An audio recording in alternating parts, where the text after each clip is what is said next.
திருவாக்கும் செய்கர்மம் கைகூட்டும் செஞ்சொல் பெருவாக்கும் பீடும் பெருக்கும் உருவாக்கும் ஆதலால் வானூர் மாணிமுத்தனை காதலால் கூப்புவதும் கை. இன்றைய வீடியோவில் நம்ம பார்க்கக்கூடிய தலைப்பு அப்படிங்கிறது சனிப்பெயர்ச்சி. சனிப்பெயர்ச்சி அப்படிங்கிறத பற்றி தான் நம்ம பார்க்க போகிறோம். முதல்ல என்னுடைய குலதெய்வத்தையும் காவல் தெய்வத்தையும் நவகிரகங்களையும் பஞ்சபூதங்களையும் வணங்கி நான் இந்த பதிவை தொடர்றேன்.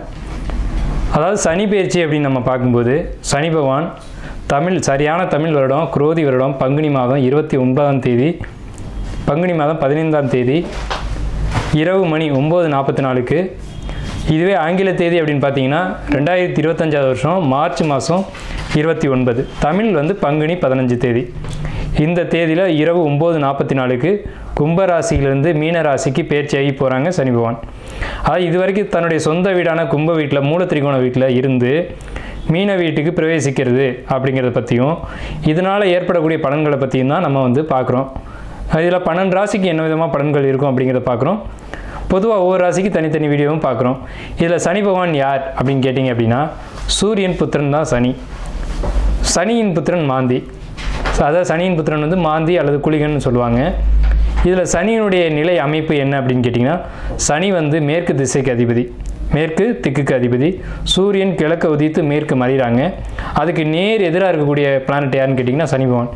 அதாவது 12 ராசிகளில் காலபுருஷனுக்கு 7ஆம் வீடுன்னு சொல்லக்கூடிய துலாம் வீட்டில் உச்சமடையக்கூடியவரும் மேஷத்தில் நீச்சமடையக்கூடியவருமான இந்த சனி பகவான் இருள் கிரகம் என்றும் நீதி கிரகம் என்றும் நீதி பாரபட்சமற்ற நீதிவான் அப்படின்னு நம்ம பார்க்குறோம். அதாவது ஒரு நீதிபதி என்ன பண்ணுறாங்க அப்படின்னா தவறுகளை விசாரித்து மரண தண்டனையாக இருக்கலாம், ஆயுள் தண்டனையாக இருக்கலாம், தங்களுடைய உணர்வுகளுக்கு அப்பாற்பட்டு நீதி வழங்குறாங்க. அந்த ஒரு தன்மையில் தான் சனி பகவான் அப்படின்ற ஒரு கிரகம் அமைப்பு அப்படிங்கிறது இருக்குது. அவருக்கு ஈவு இரக்கம் அப்படிங்கிறதுலாம் கிடையாது அப்படின்ற அச்சம் மக்களிடையே நிறைய இருக்குது. அப்படிலாம் கிடையாது. ஒரு தனிப்பட்ட ஒரு நபருடைய ஜாதகத்தில் ஏற்பட்டிருக்கக்கூடிய கர்ம வினைகள் என்ன அப்படின்னு பார்த்துட்டு அதுக்கான சரியான பலாபலன்கள் என்ன அப்படிங்கிறத கொடுக்குறதுல சனி பகவான் சரியான ஒரு நிலையில் இருக்கிறாரு அப்படிங்கிறதுனால தான் நம்ம அவரை நீதிமான் அப்படின்னு சொல்கிறோம். அவருக்கு வச்சிருக்க பேர் ஒரு சரியான பேர் தான். இவர் மேஷத்தில் நீச்சமடைகிறார் அப்படிங்கிறதுனால மேசராசிக்காரங்களை பாதிக்க மாட்டார் அப்படின்ற ஒரு கருத்தும் இருக்குது.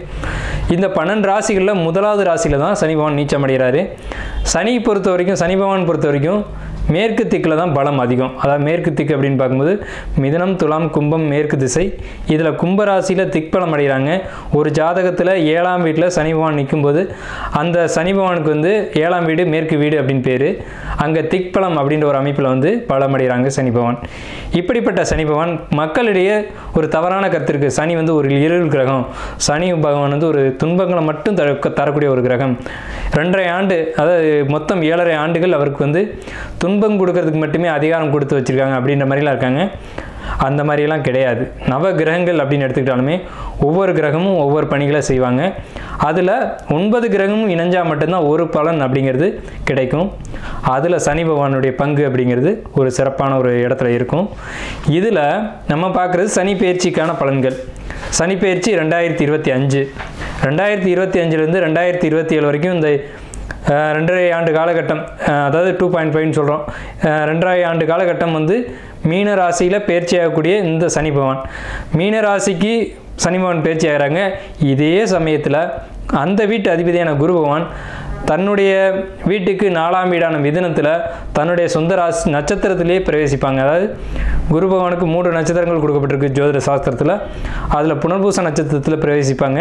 சனி பகவான் தன்னுடைய சொந்த நட்சத்திரமான உத்திரட்டாதி நட்சத்திரத்தில் பயணிக்கும் போது குரு பகவான் தன்னுடைய சொந்த நட்சத்திரமான புனர்பூசத்தில் பிரவேசிப்பாங்க. ஆகையால் இந்த சனி பயிற்சி அப்படிங்கிறது ரொம்பவும் ரொம்பவும் உத்தமமான பலன்களை மக்களுக்கு, பொதுமக்களுக்கு, வணிகம் செய்யக்கூடியவங்களுக்கு, தொழில்துறையில் இருக்கக்கூடியவங்களுக்கு, குருமார்களுக்கு, ஆன்மீகத்துறை சம்மந்தப்பட்டவங்களுக்கு, ஆன்மீகத்தில் இருக்கக்கூடியவங்களுக்கு, பொது சேவையில் ஈடுபடக்கூடியவங்களுக்கு, பொது காரியங்கள், அதாவது இறை காரியங்கள் இதிலெல்லாம் ஈடுபடக்கூடியவங்களுக்கு இந்த 2.5 ஆண்டு காலகட்டமும் ரொம்ப சிறப்பான உன்னதமான உத்தமமான பலன்களை இந்த சனி பகவான் கொடுக்க காத்துக்கிட்டு இருக்காங்க. அப்படி தான் இந்த கிரக நிலைகள் அப்படிங்கிறது அமைஞ்சிருக்கு. சனி பகவான் மட்டும் வச்சுக்கிட்டு நம்ம ஒரு பயிற்சி பலன்களை சொல்ல முடியாது. சனி பகவான் மற்ற வருட கிரகங்கள்னு சொல்லக்கூடிய குரு பகவான், ராகு, இவங்களுடைய பேச்சின் அடிப்படையில் தான் தன்னுடைய பலன்களை முழுமையாக ஒரு ராசி கொடுப்பாங்க. இதில் நற்பலன்களை ஏற்படுத்தக்கூடிய ராசி அமைப்பு இந்த கோச்சார ரீதியில் அப்படின்னு பார்க்கும்போது ரிஷபம், கடகம், துலாம், மகரம் மற்றும் கன்னி இந்த 6 வீடுகளுக்கும் மிகவும் உன்னதமான பலன்களையும், மற்ற 6 ராசிகளான மேஷம், மிதுனம், சிம்மம், விருச்சிகத்துக்கு கூட நல்ல பலன்களை செய்யும். அதில் துலாமுக்கு மட்டும் வந்து ரொம்ப உத்தமமான பலன்களை செய்யும் அப்படி சொல்ல முடியாது. ஆனால் விருச்சிக ராசிக்கு அதிக நட்பலன்களை தரும், மகரத்துக்கு உன்னத பலன்களை தரும், கும்பத்துக்கு இதுவரைக்கும் இருந்த கஷ்டங்கள் குறைஞ்சி இனி நல்ல ஒரு காலகட்டம் அப்படிங்கிறது இந்த சனி பெயர்ச்சியில் உங்களுக்கு வந்து கண்டிப்பாக கிடைக்கும். இந்த 6 ராசிகளுக்கு, அதாவது மேஷ ராசிக்கு துன்பம் அப்படின்னு எடுத்துட்டா கூட ரிஷப ராசிக்கு நல்லா இருக்குது, கடக ராசிக்கு நல்லா இருக்குது, துலா ராசிக்கு காட்டிலும் விருச்சிக ராசிக்கு நல்லா இருக்குது, கன்னி ராசிக்கு நல்லா இருக்குது, மகர ராசிக்கு நல்லா இருக்குது. இந்த 6 ராசிகளுக்கும் நட்பலன்களும், மற்ற 6 ராசிகளுக்கு பெரிய கெடுதல் இல்லை அப்படின்ற ஒரு நல்ல வார்த்தையை சொல்லி நம்ம வந்து வீடியோக்குள்ளே போகலாம். பரணி நட்சத்திரத்தை பொறுத்த வரைக்கும் 7 சனி பாதிக்குமானா நிச்சயமாக பாதிக்காது. உங்களுக்கு ஒன்றுமே செய்யாது, உரசாது. 7 சனி வந்த தடமும் தெரியாது, போன விதமும் தெரியாது. சுப விரய செலவுகள் உங்களுக்கு உண்டு, அது செப்டம்பர் மாதத்தில் நடக்கும். அப்போ அசுப விரயங்களை தவிர்க்கலாம், சுப விரயங்களை நீங்களே ஏற்பாடு பண்ணுங்கள். வீடு கட்டுறதா இருக்கலாம், திருமணம் செய்கிறதா இருக்கலாம், ஒரு குழந்தைக்கு காதணி விழாவாக இருக்கலாம், பால் கச்சறதா இருக்கலாம், ஒரு பொண்ணுக்கு வந்து பெரிய பொண்ணானதுக்கு ஃபங்க்ஷன் பண்ணுறதா இருக்கலாம். இந்த மாதிரியான சுப விஷயங்கள் உங்களுக்கு நிச்சயமாக இந்த ஆண்டு நடக்கும். அசுபமான பலன்கள் இந்த பரணி நட்சத்திரத்துக்கு இந்த சனி பயிற்சியில் இருக்கான்னா நிச்சயம் இல்லை. ரொம்ப அற்புதமாக இருக்குது. அன்பான மேசராசி நேயர்களே, அதாவது மேஷம் அப்படின்னாலே காலபுருஷனுடைய முதலாவது வீடு. இந்த ராசிக்கு என்ன ஒரு அமைப்புன்னு கேட்டிங்கன்னா, மேஷம் எங்கெல்லாம் இருக்கோ அந்த வீட்டில் ஒரு ஜோசியர் கண்டிப்பாக இருப்பாங்க. மேஷம் அப்படின்னாலே ஜோதிடம், வேதம், ஞானம், இந்த மாதிரியான நற்குணங்களை உடைய ராசி, நற்குணங்களை உடைய குடும்பத்தில் தான் ஒரு மேஷம் வந்து பிறக்கும். மேஷம் அப்படிங்கிறது ஆடுங்க. ஆடு, இந்த ஆட்டை ஏன் முதலாவது கொடுத்தாங்க அப்படின்னா, எங்கேயுமே முந்தி கொண்டு போகக்கூடிய ஒரு தன்மை அப்படிங்கிறது ஆட்டுக்கு தான் இருக்கும். ஆடு அப்படின்ற ஒரு விலங்கு வந்து மேஷத்துக்கு கொடுத்துருக்காங்க. இது வந்து ஒரு நல்ல ஒரு மங்களமான ஒரு சின்னம். மங்களக்காரகன் தான் செவ்வாய், அவருடைய வீடு தான் மேஷ வீடு. இந்த மேசராசிக்காரங்களுக்கு வரக்கூடிய சனி பயிற்சி 2025 முதல் 2027 வரைக்கும் எப்படி இருக்குன்ற பலன்களை தெரிஞ்சுக்கணும்னு நீங்கள் ஆர்வத்தோடு இருக்கிறது நமக்கு தெரியுது. மேசராசிக்கு நல்ல பலன்கள் கொடுக்குமா அப்படின்ற ஒரு கேள்வியோடு தான் இந்த வீடியோக்குள்ளே நீங்கள் வந்திருப்பீங்க. தயவு செய்து இந்த வீடியோ வந்து முழுமையாக பாருங்கள். நிறைய பலன்களை தெளிவாக விரிவாக விளக்கமாக நம்ம கொடுத்துருக்கோம். முழுமையான வீடியோ பார்க்கும்போது உங்களுக்கு வந்து ஒரு நல்ல ஒரு கைடன்ஸ் அப்படிங்கிறது கண்டிப்பாக கிடைக்கும், ஒரு வழிகாட்டுதல் கிடைக்கும். மேஷம் அப்படின்னாலே ஒரு நல்ல ராசி, நற்குணங்கள் நிறைய உடைய ஒரு ராசி. மேஷம் அப்படின்னா ஒரு துடிப்பு, ஒரு வேகம், ஒரு நல்ல குணங்கள் நிறைஞ்சிருக்கும். எப்போவுமே கோபம் இருக்க இடத்துல தான் குணம் இருக்கும். மேசராசிக்காரங்க அதிகமாக கோவப்படுவாங்க. கோவப்பட்டாங்க அப்படின்னா என்ன அர்த்தம்னா, அங்கே வந்து உண்மையும் பாசமும் அன்பும் இருக்குது அப்படின்னு அர்த்தம். தாய் அடிக்கிறதுக்காக தாய் வந்து கெட்டவன்னு சொல்லிட முடியாது. தன்னுடைய குழந்தை வந்து ஒரு நல்ல வழியில் போகணும் அப்படிங்கிறதுக்காக அவள் அடிப்பா. அந்த ஒரு குணம் அப்படிங்கிறது மேசராசிக்கு உண்டு. மேஷம் எதுலேயும் பதட்டப்படும், எதுலேயும் வேகப்படும், ஆனால் விவேகத்தோடு தான் செயல்படும்.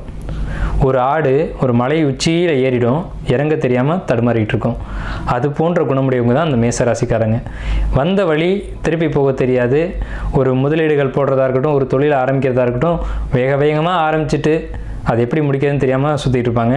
இதுக்கு என்ன அப்படின்னு கேட்டிங்கன்னா, ஒரு ஜோதிடரை அணுகி அந்த ஜோதிடருடைய வழிகாட்டுதலின் பேரில் நீங்கள் நடந்தீங்க அப்படின்னா ரொம்ப பெரிய வளர்ச்சியும், ரொம்ப ஒரு நல்ல எதிர்காலத்தில் ஒரு பெரிய ஒரு இடத்துக்கும், பல பேருக்கு ஒரு முன்னுதாரணமாகவும் பல பேருக்கு நன்மைகள் செய்யக்கூடிய இடத்துல தான் மேசராசிக்காரங்க வருவாங்க.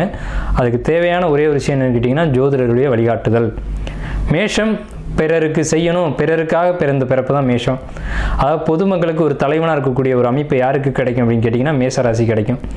மேசம் முதலாவது ராசியாக இருக்குது அப்படிங்கிறதுனாலே இவர்கள் வந்து தலைமை தாங்கக்கூடிய இடத்துக்கு வருவாங்க, முதன்மையானவர்களாக வருவாங்க. 40 வயசுக்கு மேலே பொதுமக்களுக்காகவே வாழ வேண்டிய ஒரு அமைப்பு யாருக்கு வரும்னு கேட்டிங்கன்னா மேஷத்துக்கு தான் வரும். அப்போ இது வந்து சமுதாயத்துக்கான மனிதர்கள் யாருன்னு கேட்டிங்கன்னா மேஷம்தான். தங்களுடைய குடும்பத்தையும் பார்த்துக்கணும், சமுதாயத்தையும் பார்க்கணும். சமுதாயத்தில் ஏற்படக்கூடிய நல்லது கெட்டதுக்கும் போய்க்கணும், தன்னுடைய குடும்பத்தையும் அனுசரித்து கொண்டு போகணும் அப்படின்ற ஒரு அமைப்பு எந்த ராசிக்கு உண்டு அப்படின்னு கேட்டிங்கன்னா மேசராசிக்கு தான் உண்டு. ஸோ அப்பேற்பட்ட உன்னதமான உத்தமமான ராசி மேசராசி அன்பர்களே, உங்களுக்கு சனி பயிற்சி நன்மை செய்யுமா அப்படின்ற ஒரு கேள்வியோடு நீங்கள் இந்த வீடியோக்குள்ளே வந்திருப்பீங்க.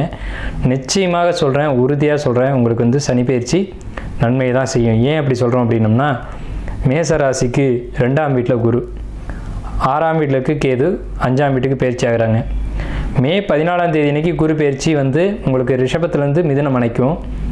மே 18ஆம் தேதி அன்றைக்கி கேது வந்து கன்னி மனையிலேருந்து சிம்மத்துக்கும் பயிற்சி ஆகிறாங்க. அதே காலகட்டத்தில் உங்களுக்கு பாதகஸ்தானம் சொல்லக்கூடிய கும்பராசியில் ராகு பகவான் பயிற்சியாகி மீனத்திலேருந்து பயிற்சியாகி சனி பகவான் கும்பத்திலேருந்து மீனத்துக்கு போவாங்க, மீனத்தில் இருக்க ராகு பகவான் கும்பத்துக்கு வருவாங்க. இந்த மாதிரியான ஒரு மாற்ற அமைப்புகள் எல்லாமே பார்க்கும்போது உங்களுக்கு கிரக நிலைகள் அப்படின்னு கணிச்சோம் அப்படின்னா உங்கள் ராசிக்கு விரயஸ்தானத்தில் சனி, ராசிக்கு 3ஆம் இடத்துல குரு, ராசிக்கு 5ஆம் இடத்துல கேது, ராசிக்கு 11ஆம் இடத்துல ராகு. மீண்டும் சொல்கிறேன், ராசியில் உங்களுக்கு வந்து ராசிக்கு 12ஆம் வீட்டில் விரயஸ்தானத்தில் சனி பகவான், 3ஆம் இடத்து குரு, 5ஆம் இடத்து கேது, 11ஆம் இடத்து ராகு. இந்த அமைப்புகள் மொத்தமாக நம்ம கவனித்து பார்க்கும்போது வருட கிரகங்கள் இந்த ஒரு அமைப்பில் இருக்கும்போது இந்த வருடத்தை யார் வந்து நன்மை செய்வா யார் கெடுதல் செய்வா அப்படின்னு பார்க்கும்போது இந்த நான் சொன்ன 4 கிரகங்களுமே நன்மை மட்டுமே செய்யும், தீமை செய்ய வாய்ப்புகள் இல்லை. அதாவது மிதுன ராசி அப்படிங்கிறது காலபுருஷனுக்கு 3ஆவது ராசி. குரு பகவான் உங்கள் ராசிக்கு 9க்கும் 12க்கும் உடையவர். 12ஆம் வீட்டு அதிபதி 3ஆம் வீட்டுக்கு வரும்போது மறைவு ஸ்தானாதிபதி மறைவு ஸ்தானத்துக்கே வருவாங்க. அப்போ இந்த அமைப்புக்கு பேர் வந்து விபரீத ராஜயோகம் அப்படின்னு பேர்.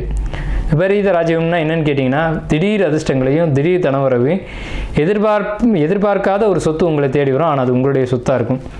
ஸோ இந்த ஆண்டு தொடக்கமே ஒரு தனவரவோடு உங்களுக்கு தொடங்கும். அப்போ திடீர்னு ஒரு பண வரவு வருது அப்படின்னா அங்கே தான் நீங்கள் கவனமாக இருக்கணும். அந்த பணம் எந்த வழியில் வருது, எந்த வழியில் செலவு பண்ணணும் அப்படின்ற ஒரு விஷயத்தில் திட்டமிடல் தேவை. குடும்பத்தில் ஒரு தேவை இருக்கும், அந்த தேவைக்கு ஏற்ப பணமும் உங்களுக்கு தேடி வரும். 2வது விஷயம், உங்கள் ராசிக்கு 5ஆம் இடத்துல பயிற்சியாளருடைய கேது நன்மை செய்யுமா தீமை செய்யுமான்ற ஒரு கேள்வி, 7.5 சனி விரயச்சனி அப்படிங்கிற ஒரு பயம் இதெல்லாம் உங்களுக்குள்ளே இருக்கிறது தெரியுது. கண்டிப்பான முறையில் 5ஆம் இடம்ன்றது காதல் ராசி அப்படின்னு பேர். இப்போ மேச ராசிக்கு காதல் குடும்ப அமைப்பு எப்படி இருக்கும் அப்படிங்கிறத நம்ம கணிப்போம். குடும்பம் அப்படிங்கிறது 2ஆம் இடம். 2ஆம் இடத்துல கேது குரு பகவான் இவ்வளவு காலகட்டங்களாக வந்து வக்ர நிலையில் இருந்தாங்க. இதனால் குடும்பத்துக்குள்ளே வெளியில் சொல்ல முடியாத பிரச்சனைகள், ஏகப்பட்ட பிரச்சனைகள் போய்ட்டு இருந்திருக்கும். அதாவது குடும்ப பிரச்சனை வெளியில் சொல்ல முடியாது. அதாவது சிலர் இருப்பாங்க, கணவனுக்கும் மனைவிக்கும் பிரச்சனையாக இருக்கும், அதை 3ஆவது நபர்கிட்ட போய் சொல்லிகிட்டு இருப்பாங்க. மனைவி கணவனை விட்டுட்டு இன்னொருத்தர்கிட்ட போய் சொல்லிகிட்டு இருப்பாங்க. இது தவறான ஒரு விஷயம். அப்படி தான் இந்த கடந்த காலகட்டங்களுடைய வலி வேதனைகளை மனசுக்குள்ளே வச்சுக்கிட்டு யார்கிட்ட சொல்லுவோம் எப்படி சொல்லுவோம்னு தெரியாமல் தவிச்சிட்டு இருந்திருப்பீங்க. ஆனால் இந்த குரு பயிற்சியில் உங்களுடைய வாழ்க்கை துணைகிட்ட நீங்கள் மனம் விட்டு பேசி அந்த பிரச்சனைகளை தீர்ப்பீங்க. ஸோ இது பெரிய பாசிட்டிவான ஒரு விஷயம். கணவன் மனைவி தான் உறவுகளுக்குள்ளே சிறந்த உறவு அப்படிங்கிறது. எல்லா உறவுகளும் வரும் போகும், ஆனால் கணவன் மனைவி வந்து ஒரு வாழ்க்கையில் இணைஞ்சிட்டாங்க அப்படின்னா பிரிவது கிடையாது. வாழ்க்கை முழுவதும் அவங்க வந்து அவங்களோடையே பயணிக்கக்கூடிய ஒரு உறவு தான் கணவன் மனைவி உறவு. அதனால தான் தாலின்ற ஒரு கான்செப்டை வந்து நம்மளுடைய கலாச்சாரத்தில் கொண்டு வராங்க. 2வது மோதிரம்ன்ற ஒரு கான்செப்டுக்குள்ளேயே மிகப்பெரிய ரகசியங்கள் ஒழிஞ்சிருக்கு. ஏன் மோதிர விரலில் மோதிரம் போடுறாங்க அப்படின்றத நீங்கள் சிந்திச்சு பார்த்தீங்கன்னா அதுக்கான விளக்கங்கள் உங்களுக்கு புரியும். எல்லா விரல்களையும் இணைச்சா பிரிக்க முடியாது, ஆனால் பிரிச்சுக்கலாம், ஆனால் மோதிர விரல் மட்டும் இணைச்சா பிரிக்க முடியாது அப்படின்ற ஒரு கான்செப்ட் வந்து விரலில் இருக்குது. அதனால தான் சில மதங்களில் வந்து விரலில் மோதிரம் போடுறாங்க. ஏன்னா பிரியாத உறவு அப்படிங்கிறதுக்கு அதான் உதாரணம். 2வது உங்களுடைய குறைகளை வந்து மனைவி புரிஞ்சுக்கிட்டு அவங்க உங்களுக்கு ஏற்ற மாதிரி நடந்துக்கிறதா இருக்கட்டும், மனைவியை புரிஞ்சுக்கிட்டு கணவன் நடந்துக்கிறதா இருக்கட்டும். இந்த மேச ராசிக்கு இந்த சனி பயிற்சியில் இது நடக்கும். இந்த சனி பயிற்சியிலேருந்து இது நடக்கும். விரயஸ்தானத்தில் வந்துக்கூடிய சனி பகவான் விரயத்தை கொடுப்பாரா அப்படின்னு கேட்டிங்கன்னா கண்டிப்பாக விரயத்தை கொடுப்பார். விரயம் அப்படின்ற சொல்லுக்குள்ளே ஒரு அழகான விஷயம் அடங்கியிருக்கு. சுப விரயம் அசுப விரயம் அப்படின்ட்டு. சுப விரயமும் விரயம்தான், அசுப விரயமும் விரயம்தான். இதில் நடக்க போகிறது சுப விரயமா அசுப விரயமா, இதுதான் உங்களுடைய கேள்வி. சுப கிரகங்களுடைய தொடர்பு ஏற்படும் போது சுப விரயங்களும், அசுப கிரகங்களுடைய தொடர்பு ஏற்படும் போது அசுப விரயமும் ஏற்படும். அதில் இந்த 7.5 சனி தொடங்கக்கூடிய இந்த விரயச்சனியானது மேசத்துக்கு சுப விரயங்களாக தொடங்குது. ஏன்னா அந்த சனி பகவான் வரக்கூடியது மீனராசின்ற சுபர் வீட்டில். நல்லா புரிஞ்சுக்கணும். அந்த 7.5 சனி தொடங்கக்கூடிய மீனராசியானது மேசத்துக்கு மீனம்ன்றது சுபர் வீட்டில். அந்த வீடு கொடுத்த குரு பகவானும் 3ஆம் இடம்ன்ற விரீத ராஜயோக அமைப்புலையும் தன்னுடைய சொந்த நட்சத்திரத்துலையும் ஏறுறாங்க. இந்த 7.5 சனி பயிற்சி ஆகும்போது குரு பகவான் நிற்கிற நட்சத்திரம் பார்த்திங்கன்னா புனர்பூச நட்சத்திரம். ஸோ இந்த அமைப்பு அப்படிங்கிறது சுப விரயத்தை கொடுக்கும். கணவன் மனைவியிடையே ஒரு கருத்து வேறுபாடுகள் இருந்தாலும் ஒரு நிகழ்ச்சி ஒரு ஃபங்க்ஷன் நீங்கள் நடத்தும் போது அதில் மனக்கசப்புகள் தீர்ந்து எல்லோரும் ஒற்றுமையாக சேர்ந்து வாழக்கூடிய ஒரு அமைப்பு அப்படிங்கிறது மேஷத்துக்கு கிடைக்கும். இதில் மேஷத்துக்கு ஒரு அற்புதமான விஷயம் என்னென்னு கேட்டிங்கன்னா இந்த சுபவிரயம்னு சொன்னோம் இல்லைங்களா, கோயில் கட்டக்கூடிய அமைப்பு இந்த மேஷத்துக்கு இந்த ஆண்டு 2025 உருவாகும். கோயில் கட்டுறதுன்றது சாதாரண விஷயம் இல்லைங்க. கோடி கோடியாக பணம் வச்சுருப்பாங்க, அவங்களால கோயில் கட்ட முடியாது. ஆனால் மேஷத்துக்கு இந்த 2025 சனி பயிற்சி ஆலயங்கள் கட்டக்கூடிய ஒரு அற்புதமான ஒரு யோகத்தை கொடுக்கும். அதாவது ஒரு பழமொழி சொல்லுவாங்க, ஊர் கூடி தான் தேர் இழுக்கணும் அப்படின்ற மாதிரியான ஒரு அமைப்பு. அப்போ இந்த தலைவன் அப்படின்ற அமைப்பு தான் மேசராசினுடைய அமைப்பு. குடும்பம் காதல் உறவு எப்படி இருக்கும் அப்படின்னு கேட்டிங்கன்னா, குடும்ப உறவை பற்றி நம்ம நிறைய பேசணும். இது நாள் வரைக்கும் இருந்த கருத்து வேறுபாடுகள் இந்த சமயத்தில் நிவர்த்தியாகி கணவன் மனைவிக்குள்ள ஒரு ஒற்றுமை கொடுக்குது. காரணம், உங்களுக்கு 3ஆம் வீட்டில் மிதுன ராசியில் குரு தன்னுடைய சொந்த நட்சத்திரத்தில் இருக்கிறதான் காரணம். மனம் விட்டு பேசுவீங்க, கருத்து வேறுபாடுகள் நிவர்த்தி ஆகும் அப்படிங்கிற ஒரு கான்செப்ட். ரெண்டாவது, காதல் விஷயத்தை பொறுத்த வரைக்கும் இந்த இடம் தான் ரொம்ப முக்கியமான இடம். இதை தான் நிறைய பேர் எதிர்பார்த்து காத்துட்ருப்பீங்க. காதல் கசக்கு தையா அப்படின்ற ஒரு பாடல் கூட இருக்கும். காதல் எப்படி இருக்கும்? சிம்ம வீட்டுக்கு கேது வர்றாங்க. காதல் நல்ல காதலா கெட்ட காதலா அப்படின்ற ஒரு விஷயம் உங்களுக்கு தெளிவடையும். சிம்மம்ன்றது மேஷத்துக்கு 5ஆம் வீடு, அதுதான் காதலை சொல்லக்கூடிய இடம். அங்கே கேது பகவான் வரும்போது மறைஞ்சிருந்த விஷயத்தெல்லாம் வெளிப்படுத்திடுவார். 2 காதலர்களுக்கிடையே இருந்த ஒரு விஷயம், மறைவாக வச்சுருந்த ஒரு விஷயம் வெளிப்படையாக பேசிடுவீங்க. அப்போ வெளிப்படையாக பேசினா என்னாகும்? ஒன்று இது செட் ஆகும் ஆகாதுன்ற ஒரு முடிவுக்கு வருவீங்க. காதல் ஒரு தெளிவான முடிவுக்கு வரும். இந்த பந்தம் நமக்கு தேவை அல்லது தேவையில்லை அப்படின்ற ஒரு முடிவுக்கு வருவீங்க. நல்ல உறவாக இருந்தால் எடுத்துக்க போகிறீங்க, ஆகாதுன்னு தெரிஞ்சால் விலக போகிறீங்க.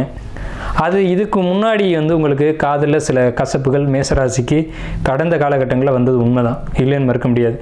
உங்களுடைய ஜாதக அடிப்படையில் அதாவது லவ்வில் ஒரு தெளிவான ஒரு அக்செப்டன்ஸ் கிடைக்காமையோ அல்லது உங்கள்கிட்ட ஒரு உண்மை இல்லாத தன்மையில் அவங்க நடந்துகிட்ருப்பாங்க. அந்த ஸ்பவுஸ் அப்படின்றவங்க அதில் ஒரு உண்மைத்தன்மை, அவங்களுக்கு உங்களை பற்றின ஒரு உண்மைத்தன்மை தெரிஞ்சு, இதில் மேசம்னாவே உண்மையாக நடக்கக்கூடியவங்க, நேர்மையாக நடக்கக்கூடியவங்க. அதனால் அடிக்கடி கோவம் வரும். அதனால் மேஷத்திட்ட யாருமே அட்டாச் ஆக முடியாது. அப்படி அட்டாச் ஆகுறாங்க அப்படின்னா அவங்க நீண்ட காலம் உங்கள் கூட பயணிப்பாங்கன்னு அர்த்தம். செவ்வாய் கோப கிரகம், வேக கிரகம். பட்டுன்னு கோவப்பட்டு பட்டுன்னு வார்த்தைகளை விட்டுரும். அது யார் உங்கள் கூட நீண்ட நாள் பயணிக்க முடியும் அப்படின்னு கேட்டிங்கன்னா, உங்களை பற்றி முழுமையாக தெரிந்தவர்கள், உங்களுடைய குணம், உங்களுடைய அந்த எண்ணங்கள் சிந்தனைகள் தெரிஞ்சவங்க மட்டும்தான் காலம் முழுக்க பயணிக்கக்கூடியவங்க. அப்போ சிம்ம மனையில் கேது வரும்போது தேவையில்லாத காதலாக இருந்தால் முறிச்சு விட்டுடும். அது சரியான காதலாக இருந்தால் அவங்க கடைசி வரைக்கும் உங்கள் கூட வருவாங்க. அதாவது உங்களுடைய காதலுக்காக நீங்கள் காத்துக்கிட்டு இருந்தீங்க, உங்கள் காதலை வெளிப்படுத்திட்டு காத்துட்டு இருக்கக்கூடிய காதலர்களுக்கு ஒரு அக்செப்டன்ஸ் கிடைக்கும் அப்படின்னு தான் நம்ம இங்கே சொல்கிறோம். இந்த காதல் வலிமை அடையுமா அல்லது இந்த காதல் முறியுமா அப்படின்ற ஒரு காலகட்டம் தெளிவான முடிவுக்கு வரக்கூடிய காலகட்டம் உண்மையான காதலர்களுக்கு சிறப்பான ஒரு ஆண்டாக இந்த சனி பயிற்சி அமையுது 2025. 2025 உங்களுக்கு கும்பத்தில் வரக்கூடிய ராகு பகவான் கம்யூனிகேஷன், அதாவது கம்யூனிகேஷன் அப்படின்னா என்னங்க, அதாவது ஒரு ஐடி ஃபீல்டில் இருக்கவங்க, இந்த ஜாப்பில் இருக்கக்கூடியவங்களுக்கெல்லாம் தொழில் வேலை உத்தியோகம் அப்படின்னு பார்க்கும்போது ரொம்ப ஒரு சிறப்பான ஒரு அமைப்பு. ஏன்னா கும்பராசி தான் தகவல் தொழில்நுட்ப ராசின்னு பேர். இங்கே இருக்க தகவலை வெளியில் சொல்கிறதுக்கும் வெளியில் இருக்க தகவலை இங்கே கொண்டு வரதுக்கும் கும்பராசி தான் தொடர்புகளை ஏற்படுத்தும். கோயில் கோபுர கலசம் பேர் கும்பத்துக்கு. அப்போ இந்த இடத்துக்கு ராகு வரும்போது வெளிநாட்டு தொடர்புகள், வெளிநாட்டுக்கு போகணும்னு காத்துட்டு இருக்கக்கூடியவங்களுக்கு வெளிநாட்டு தொடர்புகள் கிடைக்கும். அதே சமயத்தில் உங்களுக்கு 9ஆம் இடத்த திசை நடக்கிறவங்களோ 12ஆம் இடத்த திசை நடக்கிறவங்களுக்கோ வெளிநாடு போகக்கூடிய மேசராசி நண்பர்களுக்கு கண்டிப்பாக நீங்கள் காத்துக்கிட்டு இருந்த வாய்ப்பு, தொழில் உத்தியோகம் உயர்வு அப்படிங்கிறதெல்லாம் நிச்சயமாக கிடைக்கும். அதில் எந்த விதமான மாற்று கருத்துக்கும் இடமில்லை. அதே நேரத்தில் உங்களுக்கு கம்யூனிகேஷன் ப்ராப்ளம், நீங்கள் சொல்கிறது ஒன்று சொல்லுவீங்க, அடுத்து அது சம்மந்தப்பட்ட நபர்கிட்ட வேறு மாதிரியாக போகும். அந்த மாதிரியான பிரச்சனைகள் இனி இருக்காது. இனிமேல் நீங்கள் என்ன கம்யூனிகேட் பண்ணணும்னு நினைக்கிறீங்களோ அந்த சரியான ஒரு வெளிப்படுத்தல் உங்களுக்கு இருக்கும். சரியாக அது இடைப்பட்ட நபர்கள் திருத்தல் அப்படிங்கிறதுலாம் இனி மேசராசிக்கு இருக்காது. அதே சமயத்தில் வேலையில் இருக்கக்கூடியவங்களுக்கு நல்ல ஒரு ப்ரொமோஷன் கிடைக்குமா அப்படின்னு கேட்டிங்கன்னா கண்டிப்பாக கிடைக்கும். இன்க்ரிமெண்ட் கிடைக்குமானா கண்டிப்பாக கிடைக்கும். இதே சமயத்தில் பெண்களால் மேசராசிக்காரங்களுக்கு துன்பம் ஏற்படக்கூடிய காலகட்டம் தான் இந்த சனி பயிற்சி காலகட்டம். ஆண்களாக இருக்கும் பட்சத்தில் நீங்கள் பெண்கள் விஷயங்களில் ரொம்ப எச்சரிக்கையாக இருக்கணும். நீங்கள் வேலை செய்யக்கூடிய இடத்துல, உத்தியோகம் பண்ணக்கூடிய இடத்துல ஒரு லேடிஸ் இருக்காங்க அப்படின்னா அவங்ககிட்ட ரொம்ப கண்ணியமாக நடந்துக்கணும். எப்போவுமே மேஷம் ரொம்ப கண்ணியமாக நடந்துக்கூடிய ஒரு அமைப்பு உள்ளவங்க தான். அதே சமயத்தில் அவங்களுடைய போக்கு என்ன, அவங்க எப்படி நடந்துக்கிறாங்க, அவங்க நம்மளை வெறுக்கிறாங்களா இல்லை நம்ம இருக்கிறது அவங்களுக்கு ஏதாவது இடையூறாக இருக்கா அப்படின்றத பார்த்து அதுக்கேற்ற மாதிரி நீங்கள் உங்களுடைய வேலைகளை செஞ்சுட்டு வரணும். அவங்க உங்களுக்கு நீங்கள் உங்களை அவங்க ஒரு போட்டியாக கூட நினைக்கலாம். இவர் இருக்கிறது நமக்கு தொந்தரவாக இருக்கே, நமக்கு கிடைக்க வேண்டிய இன்க்ரிமெண்ட்டோ ப்ரொமோஷனோ அவருக்கு கிடைக்குது, அவர் இருக்கிறது நமக்கு தொந்தரவாக இருக்கே அப்படின்னு சொல்லிட்டு உங்கள்கிட்ட சில தேவையில்லாத இடைஞ்சல்களை கொடுக்கக்கூடிய ஒரு காலகட்டம் தான் இந்த காலகட்டம். அதுக்கு என்ன பரிகாரம் அப்படின்னு கேட்டிங்கன்னா பொறுமை. கவனம். உங்களுடைய வேலையை நீங்கள் பார்க்குறது. அடுத்தவங்க வேலையை நீங்கள் செய்யாதீங்க. அடுத்தவங்களுடைய விஷயங்களை நீங்கள் தலையிடாதீங்க. அடுத்தவங்களை பற்றி நீங்கள் கமெண்ட் அடிக்காதீங்க. மேசராசிக்கு நான் கொடுக்கக்கூடிய பரிகாரம் அப்படின்னு கேட்டிங்கன்னா, நீங்கள் உண்டு, உங்கள் வேலை உண்டு, உங்களுடைய பணி உண்டு, அதோடு போயிட்டே இருக்கணும். அடுத்தவங்க வேலையில் தலையிடுறதோ, அடுத்தவங்களை பற்றி பேசுகிறதோ, பொறுமை இல்லாமல் ஒரு இடத்த விட்டு வெளியில் வர்றதோ இருக்கக்கூடாது இந்த காலகட்டங்களில். பொறுமை சனியினுடைய அமைப்பு. சனி காத்திருக்கக்கூடியவர். ராகு பகவானும் சனியினுடைய காரத்துவம் என்னன்னு கேட்டிங்கன்னா, காத்திருத்தல். காலம் வரும் வரை காத்திருத்தல் சனியினுடைய காரத்துவம். அதை கையில் பிடிச்சிக்கிட்டீங்க அப்படின்னா உங்களுக்கு தேவையான வளர்ச்சியை சனி பகவான் கொடுத்துருவார். அதுவும் மேஷத்துக்கு பாதகாதிபதியான சனி பகவான் அவர் விரைச்சி சாதனத்தில் வரும்போது நீங்கள் காத்திருந்தீங்க அப்படின்னா மட்டும் உங்களுக்கு தேவையான எல்லா யோகங்களும் எப்போவுமே கிடைக்கும். ஆனால் மேஷம் காத்திருக்காத ராசி, இதுதான் உண்மை. இருந்தாலும் என்னுடைய பணி அப்படிங்கிறது, நீங்கள் இந்த காலகட்டத்தில் காத்திருந்தால் நன்மை வரும்னு சொல்லக்கூடியது என்னுடைய வேலை. அதை நான் கரெக்டாக செய்கிறேன். நீங்கள் காத்திருந்தீங்க அப்படின்னா நீங்கள் காத்திருந்ததுக்கான ஒரு நற்பலன் அப்படிங்கிறது நிச்சயமாக கிடைக்கும். நீங்கள் உத்தியோகம் பண்ணக்கூடிய இடத்துல பர்மனெண்ட்டாக நீங்கள் வேலை செய்யக்கூடிய ஒரு அமைப்பு அப்படிங்கிறது உத்தியோகம் வேலையில் இருக்கக்கூடியவங்களுக்கு நிச்சயமாக கிடைக்கும். ப்ரொமோஷன், இன்க்ரிமெண்ட் கிடைக்கும். அங்கே இருக்க உண்மைத்தன்மையை நான் சொல்லிட்டேன். அதே சமயத்தில் நீங்கள் ஜாப்பில் இருக்கீங்க, அதே ஜாப்பில் இன்னொருத்தருக்கு ப்ரொமோஷன், இன்க்ரிமெண்ட்டு கிடைக்குது அப்படின்னா நீங்கள் பொறுமையாக காத்திருக்கணும். ரெண்டாவது விஷயம், அவங்களுக்காக நீங்கள் ஜாமீன் ஏற்றக்கூடாது. அவங்களுக்கான ஒரு வாரண்டி, கேரண்டி இதெல்லாம் நீங்கள் கொடுக்கக்கூடாது. நீங்கள் உண்டு, உங்கள் வேலை உண்டு, உங்கள் பணி உண்டு அப்படிங்கிறத நான் சொல்லிட்டேன். பொறுமையாக இருக்கணும் அப்படிங்கிறத நம்ம இங்கே வலியுறுத்தி சொல்லியிருக்கோம். அதே நேரத்தில் திருமண வாழ்க்கையை பொறுத்த வரைக்கும், திருமணம் அப்படிங்கிறது 1000 காலத்து பயிருங்க. குருபகவான் உங்களுக்கு 3ஆம் இடத்துல வந்திருக்காங்க. கண்டிப்பாக நல்ல வரன் அமையுங்க. ஏன்னா 3ஆம் இடத்துல இருக்க குருபகவான் உங்கள் ராசிக்கு 7ஆம் இடத்தை பார்ப்பார். அது அந்த 3ஆம் வீட்டிலேருந்து 5ஆம் வீடு அமையும். லவ் மேரேஜுக்கான சக்ஸஸ்ஃபுல்லான காலகட்டம் இந்த மேச ராசிக்கு. அதே நேரத்தில் வரன் தேடி இருக்கவங்களுக்கு சரியான வரன் சரியான இடத்துலேருந்து உங்களுக்கு அமையும். அதுக்கு உங்களுடைய பிறப்பு ஜாதகமும் நீங்கள் பார்த்துக்கணும். அதை நீங்கள் பார்த்துக்கோங்க. ஆனால் கோச்சார கிரகங்களுக்குன்னு ஒரு வலிமை உண்டு. கோச்சார கிரகங்கள் கோச்சாரத்தில் சில விஷயங்களை பண்ணி வைக்கிறதுக்கான ஒரு அதிகாரம் உண்டு. அந்த அடிப்படையில் பார்க்கும்போது இந்த சனி பயிற்சியில் உங்களுக்கு திருமணம் நடத்தி வைக்கணும் அப்படின்ற ஒரே தீர்மானத்தோடு தான் சனி பகவான் பயிற்சியாகி மீனராசிக்கு வர்றாங்க. அதே மாதிரி குடும்ப தெய்வம், குலதெய்வம், இந்த வழிபாட்டில் இருக்கக்கூடியவங்களுக்கு இந்த வழிபாடுகளை பிரேக் பண்ணாமல் நீங்கள் எடுத்து செய்யணும். குலதெய்வம், குடும்ப தெய்வம், இன தெய்வம் இதெல்லாம் எடுத்து நீங்கள் வழிபாடு பண்ணணும். இதில் எந்த ஒரு தடங்கள், தாமதம் இதுக்கு நீங்கள் இடம் கொடுக்கக்கூடாது மேசராசி அன்பர்களே. ஏன் அப்படி சொல்கிறோம், உங்களை அழுத்தி சொல்கிறோம்னா, மேசராசிக்கு தான் அந்த தன்மை வரும், மேசராசிக்கு தான் அந்த பொறுப்பு வரும். நீங்கள் தான் எடுத்து நீங்கள் தான் செய்யணுன்ற ஒரு இடம் வரும். அந்த விரேச்சனையாக வரும்போது பலரும் பலதை பேசுவாங்க. அதெல்லாம் காதில் வச்சுக்கூடாது. காதில் வச்சுக்கிட்டீங்க அப்படின்னா பொறுமை இழந்துடுவீங்க. ஏன்னா நீங்கள் பொறுமை இல்லாத ராசிக்காரங்க. பொறுமை இழந்தோம்னு சொன்னால் அந்த காரியத்தை வெற்றிகரமாக செய்ய முடியாது. எப்போவுமே ஒரு தலைமையில் இருக்கவங்களுக்கு பொறுமைன்றது ரொம்ப அதிகமாக தேவை. அந்த பொறுமையோடு அந்த வழிபாடுகளை எடுத்து செய்யுங்க. கோயில் கட்டக்கூடிய பாக்கியமே உங்களுக்கு உண்டுன்னு நான் சொல்கிறேன். கோயில் கட்டுவீங்க, ஆலய பணிகளை செய்வீங்க. அதே நேரத்தில் உங்களுடைய குலதெய்வம், இன தெய்வம், குடும்ப தெய்வம், இந்த தெய்வங்களுடைய வழிபாடு இந்த டைமில் உங்களுக்கு சனி பகவான் மீனராசிக்கு பயிற்சி ஆகும்போது தான் அது நடக்கும். ஏன்னா குரு அப்படிங்கிறது இறைவன் அர்த்தம். அப்போ இறை வழிபாட்டுக்கான இடத்துக்கு சனி பகவான் வர்றாங்க. அந்த இடத்துக்கு வரும்போது வெளிநாட்டு பயணங்களையும் வெளியூர் பயணங்களையும் உங்களுக்கு அதிகமாக மேசராசிக்கு கொடுக்கும். அதன் மூலமாக யோகங்களையும் யோக பாக்கியங்களையும் கொடுக்கும். அதையும் நீங்கள் கரெக்டாக செய்யணும்.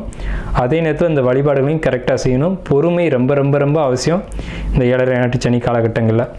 திருமண வாழ்க்கை நம்ம சொல்லியாச்சு. மாணவர்களை பொறுத்த வரைக்கும், படிக்கக்கூடிய மாணவர்கள், இப்போ 10th படிக்கிறீங்க, 12th படிக்கிறீங்க, நீட் எக்ஸாம் படிக்கிறீங்க, அல்லது ஒரு மருத்துவராக படிக்கிறீங்க அப்படின்னா ரொம்ப ரொம்ப ரொம்ப பொறுமை தேவை. நீங்கள் படிக்க போன இடத்துல படிப்பு மட்டும்தான் பார்க்கணும். அதை விட்டுட்டு படிப்பை தவிர்த்து மற்ற விஷயங்களை கவனம் செலுத்தக்கூடாது. உங்கள் வேலை என்ன, படிக்க தானே போயிருக்கீங்க, படிப்பை மட்டும் கவனம் செலுத்துங்க. அதே நேரத்தில் பார்ட் டைமாக படிக்கிறவங்களுக்கு ரொம்ப அற்புதமான காலகட்டம். பொறுமையும் நிதானமும் தேவை. புரிஞ்சு படிங்க. ஏன்னா உங்களுக்கு குருபகவான் 3ஆம் இடம் தான் மனசு, ஆள் மனசு அப்படிங்கிறது குருபகவான். ஸோ அதனால் படிப்புக்கு நல்லாயிருக்கும். ஆனாலும் உங்களுடைய மனதில் தேவையற்ற எண்ணங்கள், தேவையற்ற சிந்தனைகள், மன அழுத்தங்கள், குழப்பங்கள், கவலைகள் இதெல்லாம் ஊடுருவும். சரிங்களா? அதாவது நான் வெளிப்படையாகவே சொல்கிறேன். நீங்கள் படிக்க போகிறீங்க, பட் 12th 10th அப்படிங்கிறது டீனேஜ் காலகட்டம்னு பேர். இந்த டீனேஜில் என்ன உணர்வுகள் மாணவர்களுக்கு வரும்ன்றது எல்லாருக்கும் தெரிஞ்ச விஷயந்தான். ஸோ அங்கே தான் தடுமாற்றம் வரும். படிக்க போனால் படிக்கிற வேலையை மட்டும் பார்க்கணும். அதை விட்டுட்டு லவ் பண்ணுறேன், க்ரஷ் இருக்குது, இந்த வெங்காயம்லாம் உங்களுக்கு தேவையில்லை. சரிங்களா? படிக்க போன இடத்துல படிப்பை தான் பார்க்கணும். அதாவது நம்மளை வந்து தாய் தகப்பன் வந்து இரு கண்களாக பாவிச்சு கண்ணை காட்டிலும் ரொம்ப ஒரு தன்னுடைய வாழ்க்கையை அர்ப்பணித்து உங்களை வந்து படிக்க வைக்கிறாங்க. அதனுடைய தன்மை உங்களுக்கு புரியணும். தாய் தகப்பனை நீங்கள் ஒரு நிமிஷம் நினச்சி பார்க்கணும். வருவாங்க போவாங்க, வாழ்க்கையில் எல்லாமே இருக்கும், உணர்வுகள் எல்லாருக்குமே இருக்குது, இல்லாமல் இல்லை. ஆனால் படிக்கிற காலகட்டங்களும் முடிக்கிறது திரும்பி வராது. இதுவே 60 வயதிலும் காதல் உண்டுன்னு பாடல் உண்டு, சரிங்களா? 60லும் காதல் வரும்னு சிவாஜி கணேசனே பாடியிருக்காரு. அது பொறுமையாக பார்த்துக்கலாம். ஆனால் படிப்புன்றது போனால் திரும்ப வராது, சரிங்களா? படிப்பில் மட்டும் கவனம் தேவை. ஆனால் படிப்பை தவிர எல்லா கவனமும் உங்களுக்கு இந்த காலகட்டத்தில் வரும். மன அழுத்தம் வரும், குழப்பம் வரும், கவலை வரும். ஆனால் இது தேவையான, இது தேவையில்லாத ஒரு வெங்காயம், சரிங்களா? இந்த அழுத்தம் வந்து மன அழுத்தம் வந்து தேவையான யோசிச்சு பாருங்க ஒரு நிமிஷம். அது தேவையற்ற ஒரு விஷயமா இருக்கும். அது தூக்கி போட்டீங்க அப்படின்னா உங்களுக்கு படிப்பு ரொம்ப சிறப்பாக இருக்கும். ஏன்னா நம்ம வந்து என்ன தான் ஒரு 7.5 சனி நடக்குது, அஷ்டமச்சனி நடக்குது, அர்த்தாஷ்டமச்சனி நடக்குது, கண்டகச்சனி நடக்குது, எது நடந்தாலும் சரிங்க, நமக்கு தேவை படிப்பு. இந்த காலகட்டத்தில் படித்து ஒரு நல்ல மார்க்கு மதிப்பெண் எடுத்தால் மட்டும்தான் நம்மளுடைய தாய் தகப்பனை வந்து இந்த உலகத்தில் நம்ம அறிமுகப்படுத்த முடியும். அவங்க தன்னுடைய வாழ்க்கையை அர்ப்பணித்து உங்களை படிக்க வைக்கிறாங்க.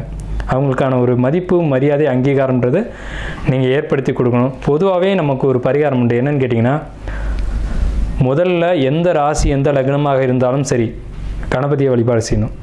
தாய் தகப்பனை மதித்து வழிபாடு பண்ணணும். வழிபாடு பண்ணணும்னா அவங்களுக்கு பூஜை கற்பூரம்லாம் காட்டணும் அவசியம் இல்லை. அவங்க மனசு வருத்தப்படாமல் நடந்துக்கணும். இதுதான் பரிகாரம், சரிங்களா? உங்களுடைய எல்லா பிரச்சனைகளும் தீர்க்கக்கூடிய என்னதுன்னா தாய் தகப்பன் தான். அதாவது கல்யாணமே நடக்கலைன்னு சொல்கிறீங்க, குழந்தையே இல்லைன்னு சொல்கிறீங்க. மேசராசி மேச லக்னம் மட்டும் இல்லை, எல்லாருக்கும். ஆனால் இதுக்கு மேஷத்துக்கு மட்டும் தான் ரொம்ப அக்யூரேட்டாக பிடிக்கும், நங்குற மாதிரி பாயும். என்னென்னு கேட்டிங்கன்னா, உங்களுடைய தாய் தகப்பனை ஒன்றா நிற்க வச்சு அவங்க காலில் விழுந்து ஒரு ஆசீர்வாதம் வாங்கிட்டு அவங்களுக்கு பாத பூஜை மட்டும் செஞ்சு விடுங்க. கல்யாணம் இல்லையா, நிச்சயமாக கல்யாணம் நடக்கும். அவன் ஜாதகத்தில் சுக்கிரன் நீச்சம், சுக்கிரனே இல்லைன்னு சொன்னாலும் சரி திருமணம் நடக்கும். அதே நேரத்தில் குழந்தையே இல்லை, குழந்தைக்கான வாய்ப்பே இல்லைன்னு சொன்னாலும் கண்டிப்பாக குழந்தை கிடைக்கும், சரிங்களா? ஜோதிடத்துக்கு அப்பாற்பட்ட விஷயங்கள்னு சில விஷயங்கள் உண்டு. ஜோதிடம் உண்மை.